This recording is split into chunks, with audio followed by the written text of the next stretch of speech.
Hey planner friends, it's Nia from Life with Nia. Welcome to my channel. Today I am closing out as best I can my October budget. So we are going to do a review and I'm going to share a few things with you. One, I said during my mid-month budget review or check-in for October that I would talk more about Afterpay. So I plan to talk about that. I'm going to go on a little bit of a rant, probably several times in this video, about my bank and their merger because it is impacting me negatively and I'm inconvenienced, so I don't like it. And I think it's inappropriate 2 days before an election, feeling kind of like what in the Handmaid's Tale is going on here, but I'll share in a minute. And then we're going to do the normal stuff. We're going to, summarize the income and expenses, talk about sinking funds, cash envelopes, and goals. So I just want to flip through. I've shared before, I use several different things. So I'm going to flip through my large planner, and then it is a mirror of my smaller planner with a little bit more detail. So this is my month at a glance, and I use this to list out all the bills on here. Then I have not been using these 2 pages. I go back and forth every month on trying to figure out a way to use them. And so like I tried in September, but I didn't use them for October. You have income here, expenses here. I'll show you where I put my expenses this month because one of my goals was to write it down and I did do that. Cash envelopes, sinking funds, debt tracker, spending tracker, and business expenses. Business expenses is one of those things that is not mirrored in my smaller planner because I just don't have the space. So for business expenses this month, I spent $53.62. My goal was to keep it under 50, and I would have hit that, but Instant Ink, HP Instant Ink kicked back in October for $10.76. I had been receiving it free for 6 months because I had to buy a new printer. And so that 6 months was up. I thought it was up in November, but it was actually the end of October that the bill came in. So still not too bad. I can't complain on the expenses for the month. So that is the bigger sized planner. Now I use a Petite planner, the monthly planner, to keep all my expenses and budget with me on the go. And so that is this one. And so again, we have here in October, all of the bills laid out in the month at a glance. Down the side, I did my goals. And so as long as we're here, we'll talk about those real quick. I had a goal to write it down. And so to write down every time I spent money or money was coming in. And I did do that this month. And we're going to talk more about that in just a moment. I had a goal to replace $300 that I spent out of one of my sinking funds. I did not do that. I had a goal to save $200. I didn't do that. I did not have my flash sale. I have a no here next to Etsy sales, but I just made it. So I had 1,064, I believe, in Etsy sales. So I did hit that goal. And I hit the no CC or no credit card goal. So that is the October goals. Then back here, and this is why I don't have room for all of those other things because I'm limited in the number of dot grid pages. I'll run out, and I actually have another one of these books to keep track of everything. So here I have my October budget. So my income and expenses are consolidated here on one page. And because it's such a limited space, I don't have every single thing written in here, but I have most of it. I have a place here for my cash envelopes and a place for my sinking funds. I have the debt tracker and the spending tracker. I typically at the end of the month will go back and write this in. I have not been using the spending tracker in here. What I will use it for sometimes is to write down something when I'm on the go so that I can then go back and write it down where I'm actually tracking it at. And so it may be a page that I don't know that I get rid of in the future. I'm not sure.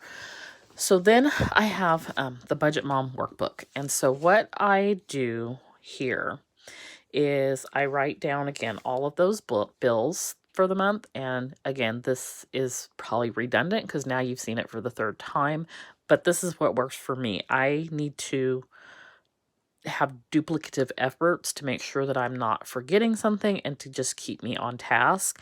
And I like having something to go, but I can't take this big binder with me everywhere, and I wouldn't want to. So this is just what works for me. It may not work for you. You may choose one of these things that works well for you. But this is how I've been doing it for years, as far as in multiple places. So I was previously using a Happy Planner.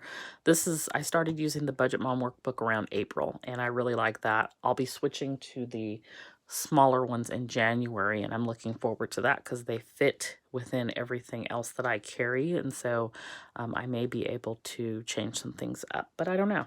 Anyway, I have all of my bills, not all of them, but 99% of them written here. The items that are green highlights are money coming in. And then this is not a good example because I didn't write down, Petite says hi, any bills that for October, but I typically have them written like this. I didn't write any on the first page, but I'll have all the income coming in. So you'll see that written up at the top. And then I usually only have to use about 2 of these pages. It's very messy. This is like brain dump for me when I throw it in here. And so I did say I had done a review of the new Budget Mom workbooks, and I'll show you those real quick.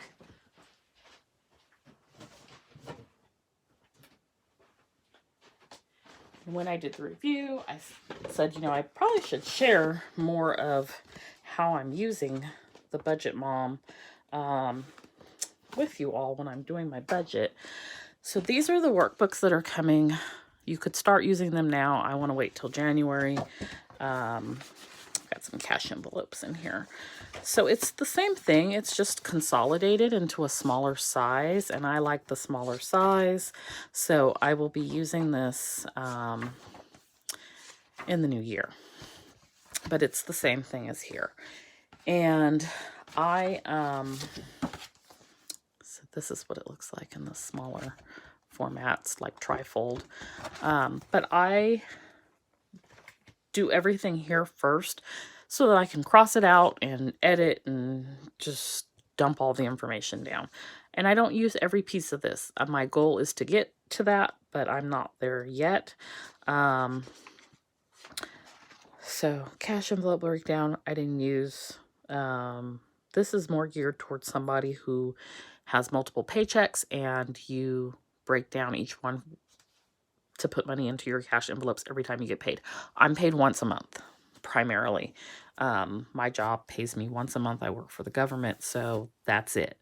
Other income for me is not a given, and so I'm not breaking it down into cash envelopes because it may not come. So this is what I did new this month. I wrote down everything that I spent money on, and then I used the Budget Mom's color coding method to sort of categorize that spending into groups. And so these are the categories. I made myself like a little color code sheet, and this really helped me to see where my money is going. So I had 3 pages of expenses and 2 pages of Afterpay, and we'll talk about that in a second. And then what I did was here at the end of the month, I looked at how much I spent in certain areas and what percentage of my income that was. So instead of talking about specific expenses this month, because I don't want the video to be overly long, I will talk about the areas instead. So home was a total of $1,962.81, which is 33% of my income. Now, I broke that down further. Housing alone is $1,700, which is 29% of my income.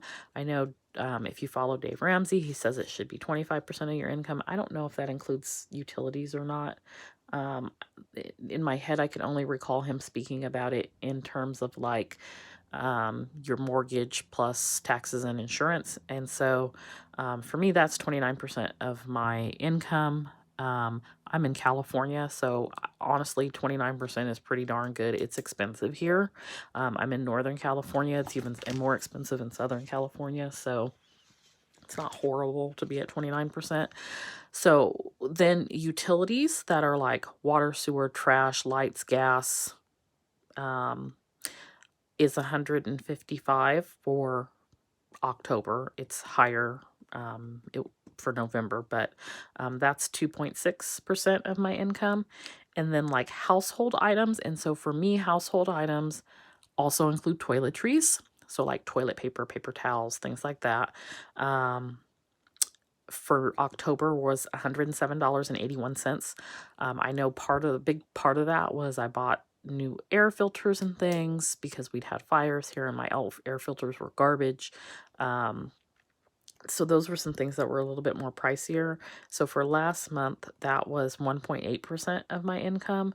And then I also include my phone and my satellite and internet as part of my utilities, and that was 185.27, so that's 3% of my income.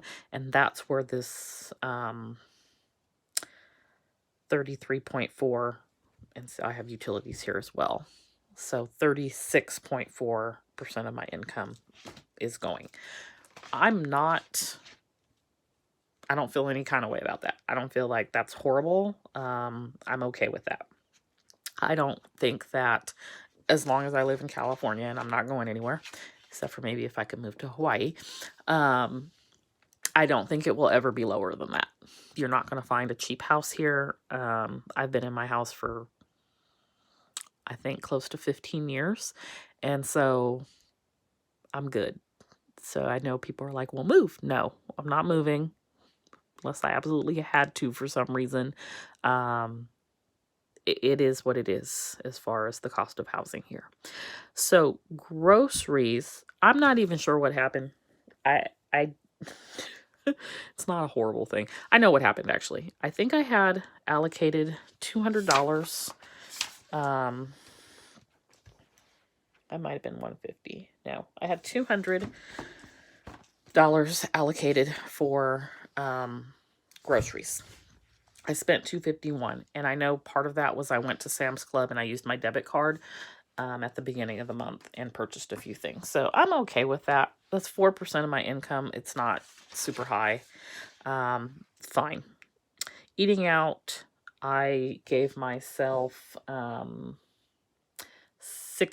and I had $3 left over, so I had $63 for the month. I'm a little bit over there because I also, at the beginning of the month before I got my cash envelopes funded, used my debit card. And so 1% of my income eating out, not a horrible thing.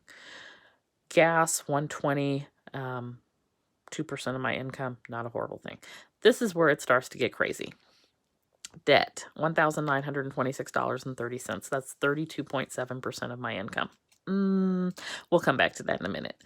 Business, $53.62. I'm okay with that. Very low business expenses. Planner crap, $632.12, 10% of my income. No, ma'am, you need to rethink.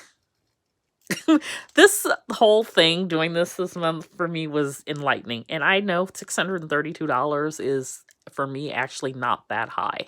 I probably spend way more than that on in any given month on planner things. And so that was me buying stickers and washi tape and subscription boxes and different things related to planning.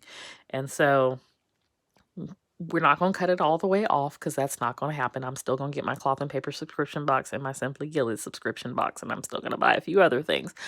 But we're going to work on scaling it back because I cannot justify spending 10% of my income on planner stuff. Crap I don't need. I'm going to have this every month, but it does not necessarily mean it needs to be this high. So that was $348.11, 5.9% of my income. Part of that was Amazon Prime Day. I did buy the water pick and the lights for the house, and I bought some books and Yeah. So, that's not normal. It just, but I feel like if I can scale these two things back 15–16% to even cut them in half, that frees up about $500. And so that's what I'm really working towards in November. But then Black Friday. Okay, so then medical was $155. Now, a light bulb just went off for me. Let me put a little asterisk here. I did have this money in a sinking fund, and this was glasses. I have been having a serious issue with my eyes. One in particular is really bothering me on a regular basis, and it's from staring at the computer for 14 plus hours a day. And so I got some blue light, UV light reflecting glasses, like computer type glasses to wear when I'm staring at a screen. And I got covers for my monitors, and then I bought some additional like cheaper glasses off of Amazon. So part of it was my eye doctor and part of it was Amazon. So that was $155 that came out of a sinking fund. And the reason why I said I had the light bulb moment and put the asterisk here is because I was off, and this is probably where I'm off at. I'm off $160.71. So that was not accounted for. So I feel better now. But anyway, that was 2.6% of my income. So I spent on debt this $1,926. Now, $854 of that was Afterpay. So if I were to have a calculator, and I do, if I were to take 1,926 and subtract out 854, that gives me 1,072. And if I divide that by my income for the month, the debt goes down to 18%.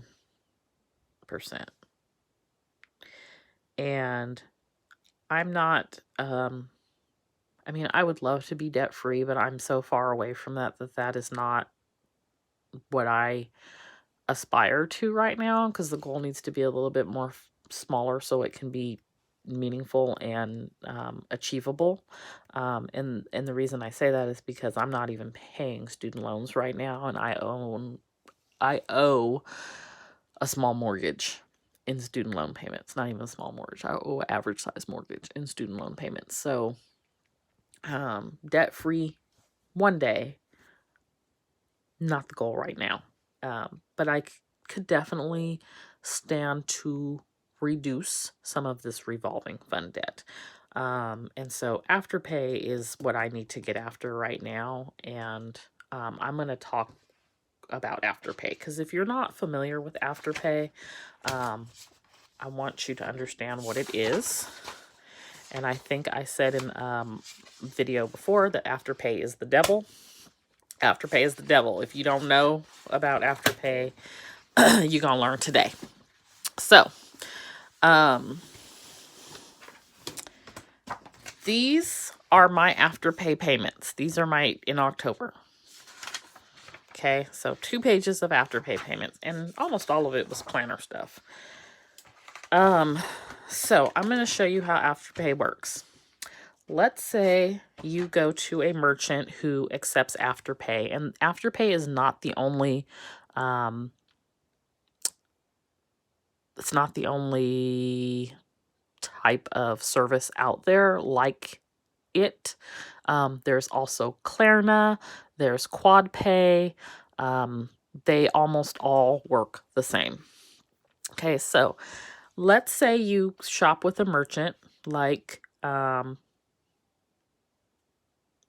don't know, ABC Planner Company. I'm just making up a name. And they take Afterpay, or they offer Afterpay as an option. Side note, Etsy just started offering Klarna. They just trying to get all your coins, y'all. So the merchant takes Afterpay and you spend $40. Typically, the way that it works is you will pay $10 that day, and then in 2 weeks you pay $10, 4 weeks, you pay 10, and 6 weeks, you pay 10. And then your thing is paid for after 6 weeks. Okay, that's typically how it works. Afterpay loves me so much because I have been such a phenomenally amazing customer that it is essentially a line of credit for me now. And if you don't hear the sarcasm in my voice right now, I'm being sarcastic because it's not a good thing. They have essentially given me a line of credit of $2,000. I had spent roughly $1,400 of it. The way that it works for me, because I've been such an amazing customer with them, is when I go to that merchant and I spend $40, I don't have to pay the $10 up front. It's 2 weeks from now that first $10 is due, then 4, then 6, then 8. It just pushes it out further. So that's how I got into the Afterpay kerfunkel, because it's very, very easy to go shop and not have to pay anything when you go to check out. It's very, very easy to do. I was like, oh, I'll just use Afterpay and just check out and don't pay nothing, and my stuff is on its way. It is all good until the bill comes due. So that is where I am at on that. And so I made $854.03 in Afterpay payments in October. So I will say all of that to say never again. I'm not saying I'm not going to use Afterpay again. I'm not saying that. I'm not going to use Afterpay to the tune of $1,400 again, though. Because, Black Friday is coming and I'm probably going to buy some stuff. But I'm not going to use it in the manner that I have been using it in, because it's not a good thing. So if you have questions about Afterpay, drop them in the comments. I'm more than happy to answer.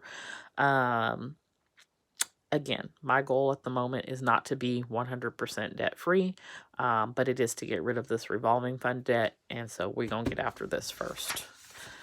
Okay, so that's that. Let's talk about cash envelopes and sinking funds. So my emergency fund, which I also like to call my opportunity fund, has nothing in it. I spent $701 and I paid some bills, and I'm okay with that.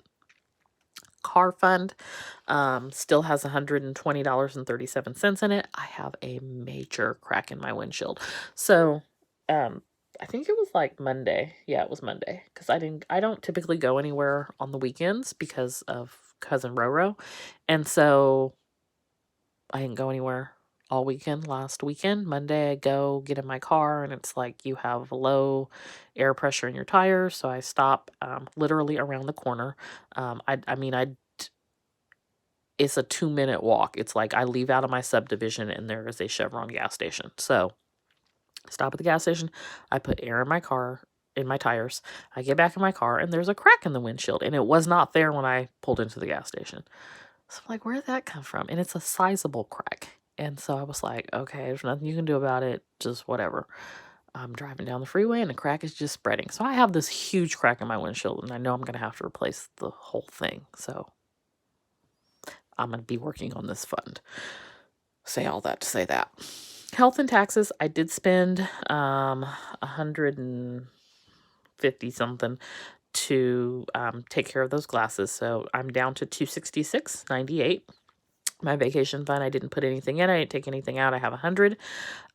My home fund, I can't tell you what I have in it because I'm going to give you my little rant about my bank right now. So my bank is going through a merger. Today is day 1. So they have this little checklist for first day. Y'all know I had the problem with my bank not that long ago. I had to get a new card, and somebody compromised my account. So now they're going through this merger, and they're like, step 1, you're going to get a new debit card. I'm like, great. Here we go again. So today is step 1. And, step 1. You're supposed to activate your new card. Their website is down. The app is down. The phone is down. Nothing is working. Can't access anything. Old card doesn't work anymore. I am beyond livid, y'all. So that is where we're at with the bank situation. Yeah. So I don't know what's in this account. It's multiple savings accounts. I don't know. It just is what it is. Christmas we'll get to when we count our $5 bills for this month. Thanksgiving fund has $40. Okay, so cash envelopes.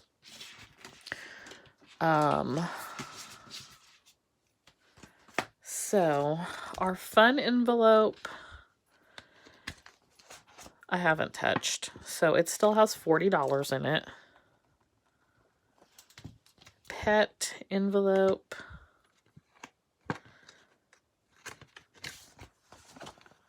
has $25 in it. I haven't touched that either. Hi, PD. PD's here. He said, oh, you're counting my envelope? Can I get a new sweater for Christmas? No, you can't. It's not in the budget. Beauty envelope has $30 in it. And I haven't spent anything out of that one. Clothing envelope has $20. I didn't spend anything in that one this month. My butcher envelope has $80 in it, and I just have almost run out of meat. So the last thing I have left is some ribs, but I don't think I'm going to go to the butcher until maybe December or January. Okay, my gasoline envelope has 0, so we will put a 0. I did spend $120 this month on gas, and it says here that I only had 90, so I don't even know. Like, that's one of them things I got to figure out what happened. And it may have been that I spent 30 on the prior month. I don't know. I'll figure it out. So my dining out envelope has $2. And my household envelope is got a $5 bill. So we're going to add that to our Christmas envelope.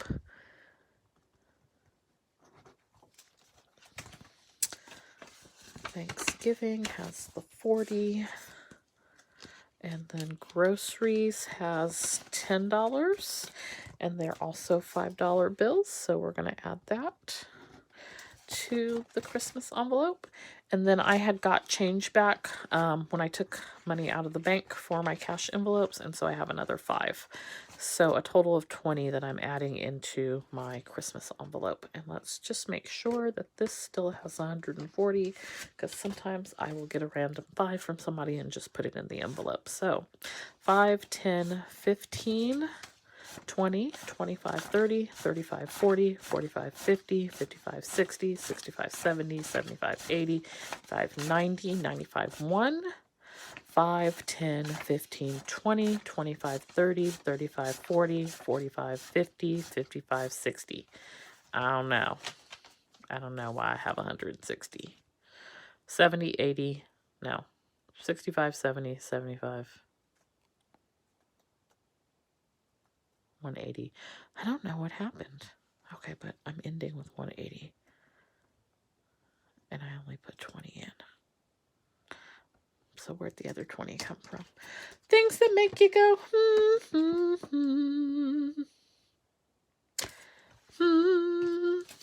Okay, I don't know. So this is my Christmas fund.